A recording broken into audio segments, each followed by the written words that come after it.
ipit niya sa pating bahay.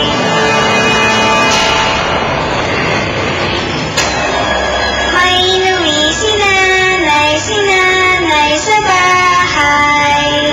May inuwi si nanay sa bahay.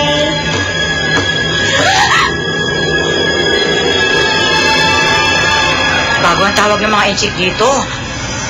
Ang bagwang yan ay pag-aari ni Miss Lotusfit.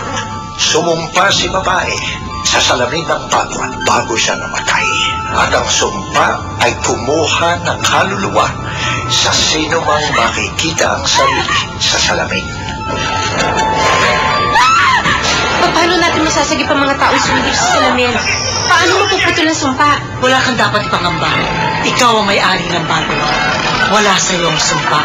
Nasa iyo ang biyaya ng swerte.